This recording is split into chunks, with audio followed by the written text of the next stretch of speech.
BPSC teacher के जो भी छात्र हैं, जो पीपीएससी टीचर की तैयारी कर रहे हैं, न्यू मंथन क्लासेस की ओर से उनको हार्दिक बधाई, हार्दिक शुभकामनाएं। न्यू मंथन क्लासेस बीपीएससी टीचर के लिए ऑनलाइन क्लास शुरू करने जा रही है। उसका फी है 500 रुपया है। आप मंथन ऐप से जुड़े और इस क्लास का लाभ उठाएं। हम लोग देखेंगे, हम लोग को जो सिलेबस है राष्ट्रीय आंदोलन, उसमें एक चैप्टर रहते हैं भारत में राष्ट्रवाद का उदय। यदि राष्ट्रवाद को देखें, नेशनलिज्म को देखें, तो सबसे पहले राष्ट्रवाद का उदय यूरोप में होता है। यूरोप में भी सबसे पहले फ्रांस में। धीरे धीरे यह राष्ट्रवाद पूरे वर्ल्ड में इसका प्रसार होता है और इसका प्रभाव भी पड़ता है। यूरोप में यदि देखें कि राष्ट्रवाद का क्या प्रभाव पड़ता है, तो जर्मनी और इटली का एकीकरण में इसी राष्ट्रवाद के कारण होता है। लेकिन भारत में यदि राष्ट्रवाद देखो, तो भारत में राष्ट्रवाद का उदय 19वीं शताब्दी के उत्तरार्ध में होता है। राष्ट्रवाद है क्या? तो राष्ट्रवाद एक राजनीतिक विचारधारा है।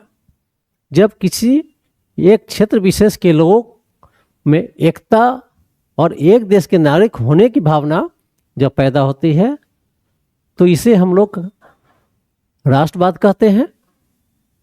भारत में राष्ट्रवाद के उदय के अनेक कारण थे।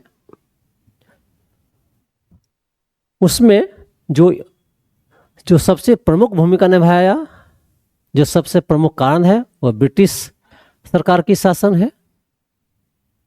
ब्रिटिश सरकार ने विभिन्न तरीकों से भारत में साम्राज्य का विस्तार किया, भारत का शोषण किया। अपने शासन को बरकरार रखने के लिए बहुत ऐसी नीतियां अपनाई। भले ही प्रत्यक्ष रूप से उसका लाभ अंग्रेजों को मिला, लेकिन अप्रत्यक्ष रूप से भारत में उस नीति से राष्ट्रवाद का उदय होता है। राष्ट्रवादी भावना का विकास होता है इससे, और इसी राष्ट्रवादी भावना के विकास के बाद एक राष्ट्रीय आंदोलन की शुरुआत हो जाती है। और इसी राष्ट्रीय आंदोलन के कारण 1947 में भारत स्वतंत्र होता है। तो हम लोग देखें कि भारत में जो राष्ट्रवाद का उदय है, उसके लिए कौन कौन से कारण थे। तो पहला हम लोग देखें कि ब्रिटिश सरकार की शोषणकारी नीति। ब्रिटिश सरकार ने भारत के आर्थिक शोषण के लिए अनेक नीतियां अपनाई। जैसे भूराजस्व के क्षेत्र में देखेंगे तो नई भूराजस्व नीति लेकर आया था। जैसे अस्थायी बंदोबस्त था, फिर एतवारी था, फिर महलवारी था। इस तरह से इन तीनों व्यवस्था के द्वारा भारतीयों का भरपूर शोषण हुआ। इससे भी लोगों में असंतोष हुआ और लोगों में गरीबी बढ़ी, दरिद्रता बढ़ी, और लोगों में यह भावना पैदा हुआ कि हमारी शोषण है उससे मुक्ति तभी मिलेगी जब हमारा सरकार हो, स्वदेशी सरकार हो। फिर ब्रिटिश सरकार ने प्रशासनिक सुविधा के लिए ब्रिटिश प्रांत का राजनीतिक एकीकरण किया, पॉलिटिकल यूनिफिकेशन किया। इसका प्रभाव क्या पड़ा कि देश के हर एक कोने के लोगों में संपर्क स्थापित करने का अवसर मिला, और इस तरह से धीरे धीरे एक दूसरे से लोग मिलने लगे, और आगे चलकर इससे राष्ट्रवाद का उदय होता है। फिर ब्रिटिश सरकार ने प्रशासनिक एकीकरण किया, एडमिनिस्ट्रेटिव यूनिफिकेशन किया, जिसके तहत पूरे ब्रिटिश प्रांत में एक तरह के कानून लागू किया, एक तरह का प्रशासनिक व्यवस्था लागू किया। इससे लोगों में एक होने का भाव उत्पन्न हुआ। फिर उस ब्रिटिश सरकार ने परिवहन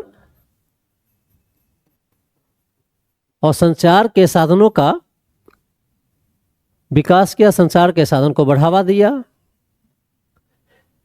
इसका प्रभाव यह हुआ कि भारतीयों में संपर्क स्थापित करने में आसानी हुई और साथ ही साथ भारत में राष्ट्रवाद की भावना को भी मजबूत किया। ब्रिटिश सरकार ने अंग्रेजी को बढ़ावा दिया, अर्थात इसे प्रशासनिक भाषा के रूप में लागू किया। साथ ही साथ एक सहयोगी वर्ग बनाने का प्रयास किया अंग्रेजी शिक्षा देकर के, फिर कम वेतन वाले कर्मचारी बनाने का प्रयास किया। लेकिन इसी अंग्रेजी शिक्षा से भारत में एक मध्य वर्ग का विकास हुआ। उसी मध्य वर्ग के नेतृत्व में राष्ट्रीय आंदोलन हुआ और भारत की स्वतंत्रता मिलती है।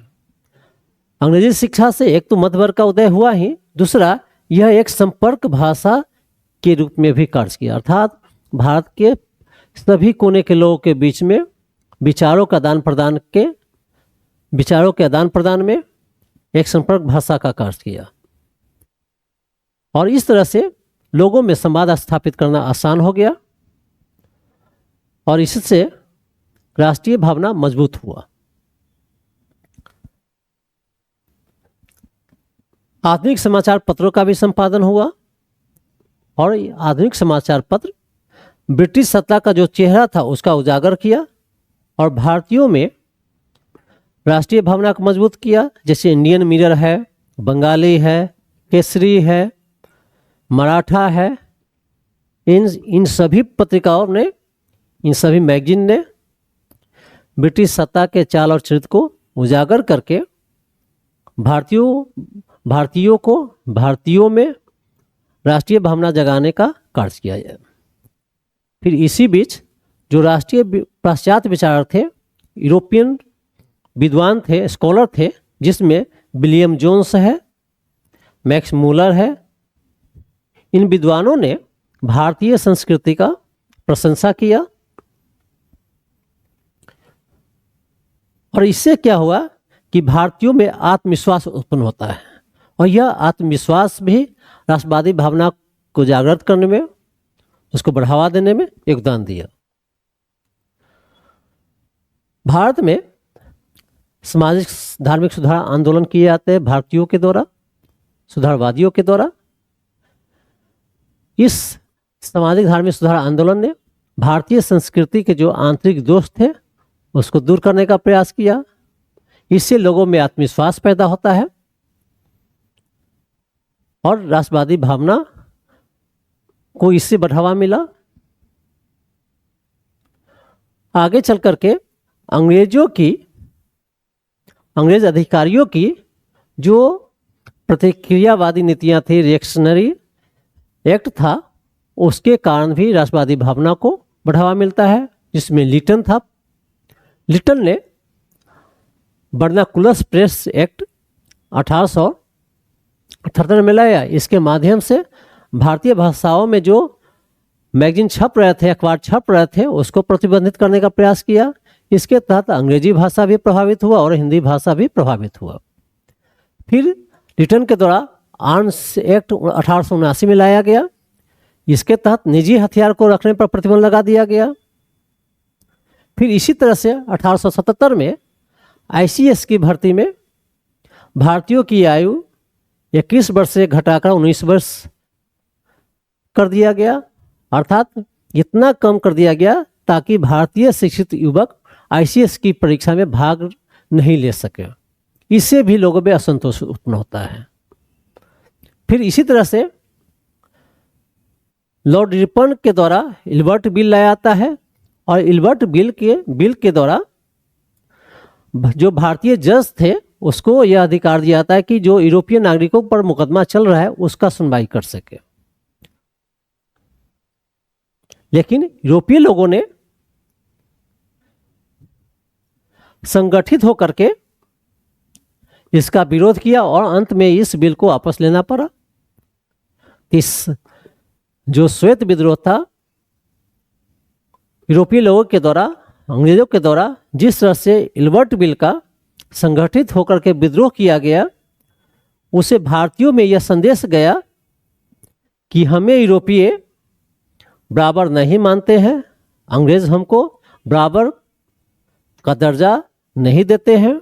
दूसरा, यह सीख मिला कि संगठित होकर के यदि सरकार के निर्णय का विरोध किया जाए तो सरकार उस निर्णय को वापस ले सकता है। इसने भी लोगों को संगठित होकर विरोध करने का भावना पैदा किया।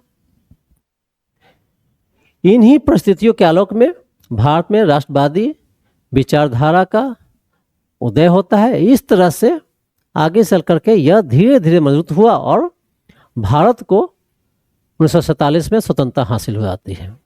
इस तरह से हम लोग देखें एक छोटा सा टॉपिक, भारत में किस तरह से राष्ट्रवादी भावना का उदय होता है, राष्ट्रवादी भावना का विकास होता है। फिर आपसे हम मिलेंगे अगला वीडियो में। फिर एक बार फिर आपको रिकॉल करा दे रहे हैं कि न्यू मंथन क्लासेस बीपीएससी टीचर के लिए ऑनलाइन कोर्स शुरू करने जा रही है। उसका फी है मात्र 500 रुपया। आप मंथन ऐप से जुड़े और इसका लाभ उठाएं। तब तक के लिए आपको धन्यवाद। फिर आपसे मिलेंगे राष्ट्रीय आंदोलन का एक नया टॉपिक लेकर के।